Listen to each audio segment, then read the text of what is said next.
Gulfstream today. Ron Nicoletti along with Katie Stazak, and we're going to call the show today, So You Want to Be a Millionaire. And that is because we have a $1 million jackpot guarantee in our Rainbow Six today. You heard me right. Races 6 to 11, $1 million. We're going to start our day with a good main track, good turf course. And we want to let you know that we have early post tomorrow for Labor Day at 12:45 p.m. We also got a carryover in our Super High Five today, I believe, $4,900 plus. So we got some interesting things going on. But, of course, the big news today is that $1 million jackpot guarantee in the Rainbow Six. That's a lot of zeros. Yeah, it's a lot of zeros, and it's a lot of money. And the most amazing thing, you can win it for 20 cents. You know, there's a way in the machine that you can hit quick picks, too. You like to buy those lottery tickets, you can buy quick picks here, maybe get lucky and take down $1 million. And once again, that starts in race number 6. Before we get into the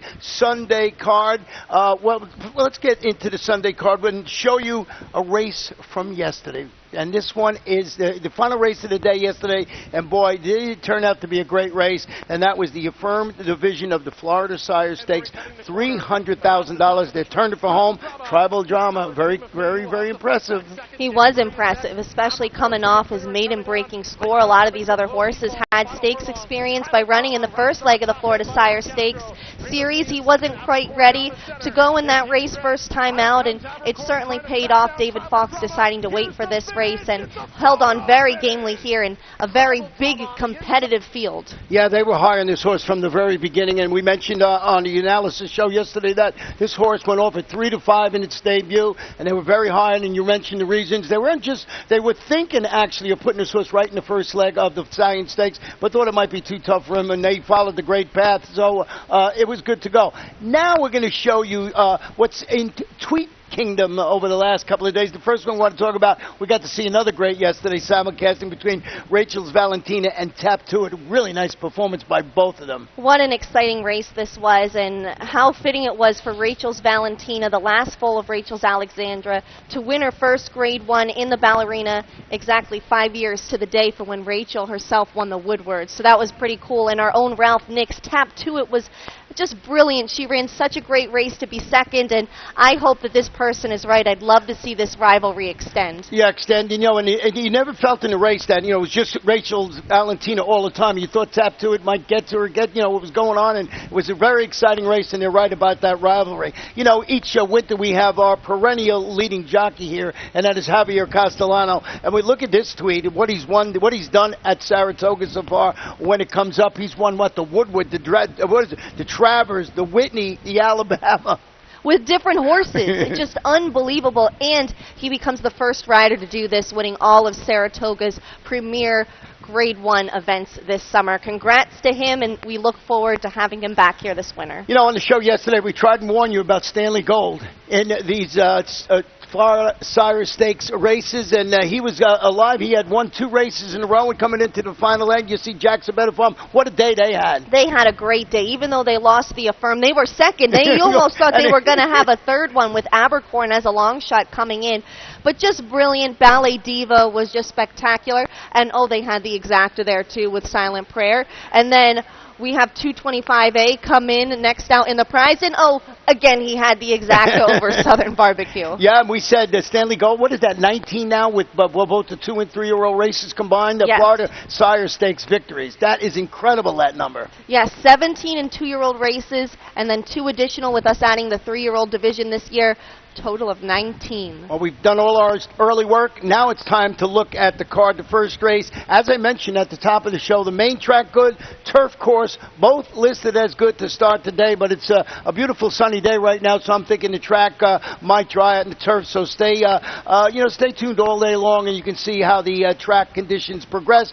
But the first race, as I mentioned, on the grass, 7.5, claim is 3 and up, $10,000. We're going to have a full field of 11 runners to open the day, and both Katie and I went with the 6 for all of the marbles. Let's just start the day with a cold trifecta, Ron. We've got it here with the 6 for all the marbles. Topping that, he's seeking his third straight victory today for trainer David Casson. Defeated non-winners of 3, then he stepped right up to open company, gritted out a half-length score after being pressured throughout, going a mile and a 16th. He's so versatile, he can stalk or set the pace, and I think everything's going to work out for him. And ridden by Eddie Castro, who had a fine day himself yesterday with 4 victories on the Florida Sire Stakes card. So lots of good things there with the number 6. We both used the 3. Discreet Ed moved to the Louis Duco barn. This barn has been doing very well all summer long via the claiming route. Hoping to bounce back today after displaying to display the form he showed, finishing second to a repeat winner, Live and Joy, at this level and distance. But that was back on July 18th.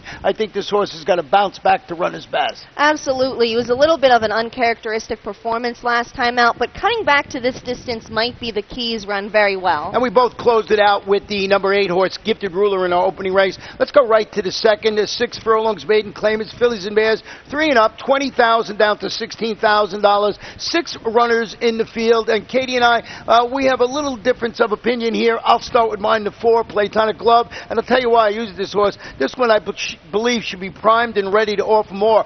Returned from a 10-week freshening last time out to finish 5th. Again, similar, it was on the West track. It was listed as good. So proven commodity on that performance. Gustavo Delgado, he's pretty sharp with horses making his second start off a 45 to 180 day layoff. All horses combined, he's about 20%. But I can understand number 6, Starship Tammy, being on top of your ticket. The problem I had was that 0 for 14 record. Absolutely. That is the caveat here with this filly, but she's proven herself to be pretty consistent at this level. She's made the Super in each of her last 5 starts. What I liked was that she turned in a career best effort last time out, sat a bit closer to the pace than usual, and got up for second under Andy Hernandez. He's going to keep the mount today, and I think she can continue to build off of that. And you also used the 3, Cassidy's Valentine. Well, I'm hoping she'll like getting back on a bit of a drier surface today. Getting back on, it's a good track, but not sloppy. Didn't handle the slop. I think she'll like this surface today. The last time she ran on anywhere close to a fast surface, that was in February. She was second against $50,000 maiden claimers. And we both used the 5 Reagan's Odyssey in there. 12 morning workouts for trainer Michelle Nevin. So that's how we see the second race. Let's go to third. Go back to the turf. 5 furlongs, maiden special weight. These are 2-year-old fillies, and this is a pretty nice field. We got 9 runners in here. Katie, you went with the number 7, Revolver Sessions, who I have in second. Tell us why. Well, for one, after being ridden by apprentices in 2 of her last 2 starts, she's going to get Hall of Famer Edgar Prado today for Wesley Ward. They've done great together. Going to try the grass today after 2 starts on the main track. Well beaten last time out, but she was second, beaten only a neck in her career debut, which was over a sloppy surface, and it was against males. I think running well in the slop suggests to me that she'll like the turf course. Well, we'll see how that works out. I just wasn't totally sold on her, so I put her in the second spot. The horse I did put on top is the number 9. She's incredible. Going to give the turf a try after an inconsistent pair on the main track in which she finished a promising 4th in her career, a 5 furlong career debut. Then comes back, a poor showing, but it's in the Desert Vixen division of the Sire Stakes. Fernando Abreu is the trainer. Tyler Gaffleone in the saddle. Fernando Abreu, former assistant to the chief, Alan Jerkins. So I put that one on top. But we're basically in agreement with our selections here. You used the 8 in second, and that is Born to Be a Winner. Well, this is a daughter of Einstein. She's born to be a winner, but she's also bred for the grass. I love the pedigree on the dam side as well. She's out of a Medaglia d'Oro mare. That one did not race, and this is her first foal to race, so we'll see a very steady workout pattern and an extended workout pattern. I couldn't put her on top. Carlo Vacarez, a very good first time out, but not as great with the 2-year-olds. Yeah, and the 2 Blazing Diamond, just a horse you might want to look at there, throwing a ticket, because of that recent work of 3 furlong bullet gate work in 35 and 1. So 5 furlongs on the grass. Looks like there's some horses that are going to be on or near the lead as soon as they pop that gate latch. 4th race this afternoon, 6 furlongs, maiden claimants, fillies, 2-year-olds, $35,000. Scratch the number 2 horse in here, but it still leaves us with a full field of 9 runners. Katie, you went with the number 3 horse in here, and that is, I think it's Plastic Girl? This might be an error. I have the 4. She's on duty here, just as you do. We have a little bit of a mix-up in the numbers here. I have 4, 6, 5. I went with She's on Duty in top. Third in her career debut against $50,000 maiden claimers. She's going to drop to this level for trainer Kathleen O'Connell. Engaged in a speed duel before tiring in the stretch last time out. I think she should be fitter in her second start. And there are, some unknowns with the first-time starters in here, but I think she's your likely pace setter as well. Yeah, and one of the angles, if you follow South Florida racing for years and years, Kathleen O'Connell, really good with horses making their second start. She's always around 30%, 29, 30% with maidens making their second start. So it's always been a key angle in here. Horse I put in second was the 5 Cosmic Saint. This is a daughter of Saint Adon, debuting for trainer Larry Pilati. Trio of local half-mile workouts. So includes a solid gate work on Wednesday. I thought it was a pretty nice move, 48-1. The barn has been having a good summer. So first-time starters, you mentioned, there is some questions about all the first-time starters in here. So I just think that because the barn is going well, threw this one in second. So who else did you use now? Sultry Town Cat. This one is by Cowtown Cat. She's going to drop out of maiden special weight competition and get blinkers added today. Was bumped at the start, failed to get involved in her career debut, but trainer David Brady, he's won with 2 of the 4 starters. He dropped from maiden special weights to maiden claimers at this meet. Well, what I like about it is that 15-1 morning line on that one. I like that. Now, don't forget, we got the early pick 4, which starts in race number 2, so that's in that sequence. Now we'll look at race number 5. It's 5 furlongs on the turf. These are claimers 3 and up, $12,500, 2 scratches. Number 5, Lucky Joker. Number 6, Critical Summer. Want to go back and show you a performance of the number 5 horse that day, Super Secret. It was a race on, that was August 22nd, I believe. It was August 22nd. Let's take a look back at this. Super Secret going to get bumped and shuffled back at the start here in this race. Not the best traffic in here, but he is going to rally. I really like the way he came on late. He's way back there early, but he's going to be up there late. Take a look at him. He's only going to be beaten a length in here. Hard to believe at this point in the race.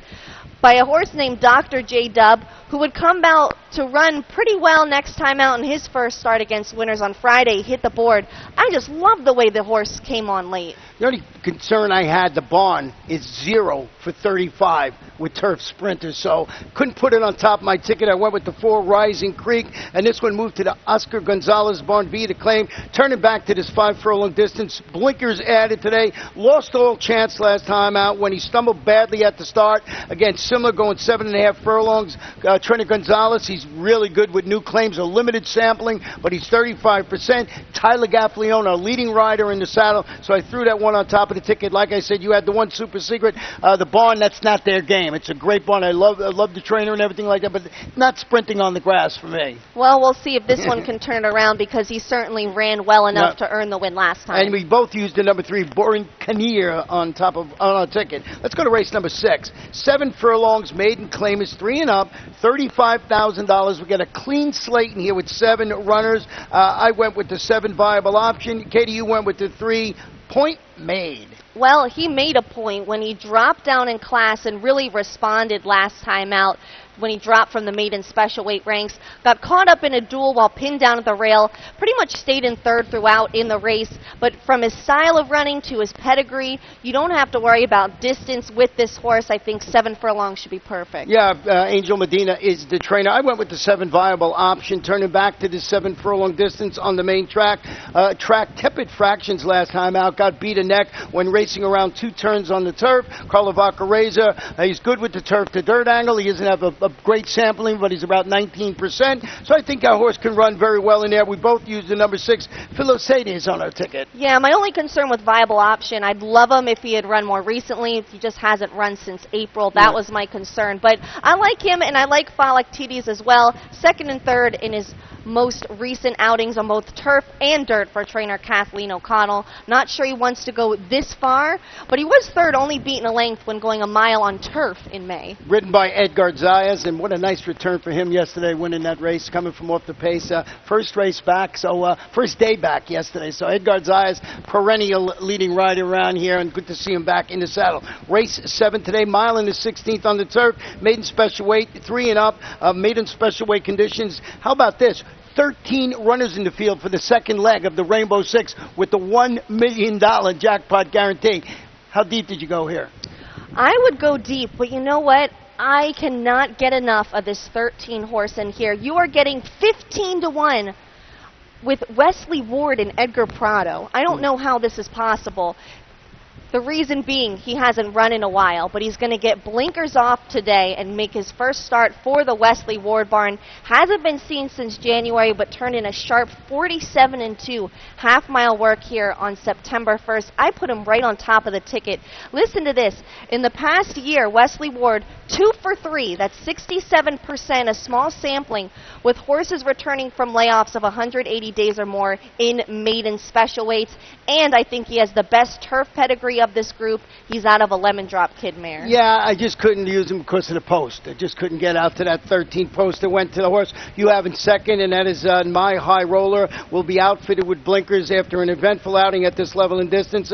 He was forced to steady a bit in the stretch when finishing fifth, but he was elevated to fourth. The Veer Stude's decision. Ralph Nix, who has been on fire. Tyler Gaffleone returning. This is a $650,000 son of Bernardini, so beautifully bred for the grass. Had a legitimate excuse last time out. The horse I have in third, Lemon Royal, is the horse that caused the problems in that race last time out. And I use Boca Scuttlebutt, who was second, beating the neck when finishing front of My High Roller in that roughly run race on July 26th. So if I like the 7, I thought I had to use the 5. My High Roller, you have to have somewhere on the ticket, especially considering the barn.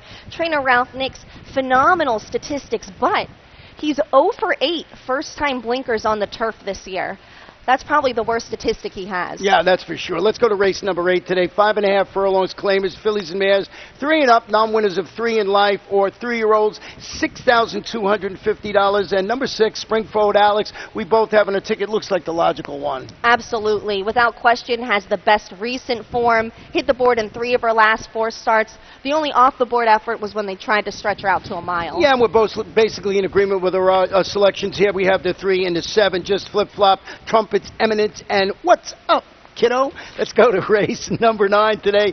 5 furlongs on the turf. Fillies and mares, 3 and up. Non-winners of 3 races in life. 7 runners in the field. Looks like the 7 is the one to beat in here, and that's pure crazy luck. Absolutely. Looking for her first turf sprinting victory. She's actually 0 for 4 in turf sprints, but she's finished second twice and third twice, so really hasn't run badly. Edgar Zayas reunites with her for the first time since June. Think he's going to give her a perfectly timed ride. Well, you knew who I had to have on the ticket in there. Penny? Yeah, I've been chasing this horse the whole meet. So Penny. We have the exact I have her on there too. Don't worry. We have the exact same trifecta in there. Want to get to the 10th and feature race. Boy, what a nice race this is. And this one here is called the You and Me. And 7 furlongs and Dogwood Trail. Want to go back. This is a really nice horse going for its 3rd consecutive victory. Let's look at that last race. This is 2 starts back. I wanted to show this race because this is the last time she met Huasca, who's also going to return today. And what a spirited stretch duel they got into. Dogwood Trail actually puts her away, and that's saying a lot for a classy filly like Huasca. Dogwood Trail won the Florida Sire Stakes 3-ring division last time out, and she wasn't at her best that day, and she still won. If she runs like this, we're looking at a fantastic race. Yeah, you know, Jesus Rios is the rider, and he's been going for his 3rd consecutive victory. He handles this horse perfectly. We're in total agreement here. Huasca, who, as you mentioned, was second to Dogwood Trail in that Grade 3 Azalea, goes back to the main track. Just got nipped by a really nice horse yesterday, Katie's Kiss, who just got nipped yesterday, who I thought was a sure winner, but just got nailed in the stretch. We mentioned Edgar Zayas yesterday. A little too far for her. When she gets back to a turf sprint, she's going to be back on her game. The horse you have to have on your ticket, and I had to leave it on my Rainbow 6 ticket, was the number 3 horse, and that's Naval Command. He's going to wear blinkers on this afternoon, making the 3rd start of her current form cycle after following. She comes back, she runs a 6. That's in the Grade 2 Princess Rooney. Not an easy task. That comes back and improves in the 7 furlong, $75,000 Jackson Bend. I think she's sitting on a top performance. Blinkers on this afternoon. And, you know, you'd think Dogwood Trail and Huasca, oh, yeah, we'll put those 2 on the ticket. I couldn't leave this horse off. I can't either. Absolutely not. She's finally among her own kind. Came in a really tough spot off a long layoff. The Jackson Bend was against boys. Right. Now she's among her own kind. So I think the Naval Command is a horse that you have to use on that Rainbow 6 ticket. And, of course, The pick 5 or whatever else you're betting, late things, and the late daily double, because we have 11 races today, and our final race with the Super High 5, as we mentioned, has a carryover today of $4,900 plus, I believe, in there. 1 mile claim is 3 and up, $6,250. Scratch the 1, the 10, and the number 12, and I put the number 6, Chillin' Dillon, on top of my ticket, and I'll tell you why. Dropping to this level after hitting the board in 2-4 races against the $10,000 claimants. But you look at this gelding, who won his 2 previous races against this level in competition by a combined 7 lengths. That was back on June 7th and May 17th. I think $6,250 hits this horse right in the eye. He was so great, so consistent, in great form earlier in the meet. We'll see if he can regain that form. Yeah, for I sure. think with the drop it might help him. But you did use the 9 horse in here. We'll have in second. That's Valdina Saint. Seeking back-to-back wins for trainer Mike Maker. Beat condition claimers last time out, so stepping up a little, but I think that was a good confidence booster. He certainly held his own in open company. Before that, he was second behind a favored Valid Concept 2 back. You know, I mentioned the scratches, and I know we both had used Bluegrass Jam. I like that horse. They're not going to run. So I added the 2 Capital Sydney. Did you add the 4 in that? I did. Yeah, so that is how we see the Sunday card. And we mentioned, if you want to be a millionaire, you're going to have to pay the Rainbow Six today, and it starts in race number 6, and it's only a 20-cent wager. Took the words right out of my mouth. That is quite a return on investment. And we got a good main track, good turf course. Have a fun day.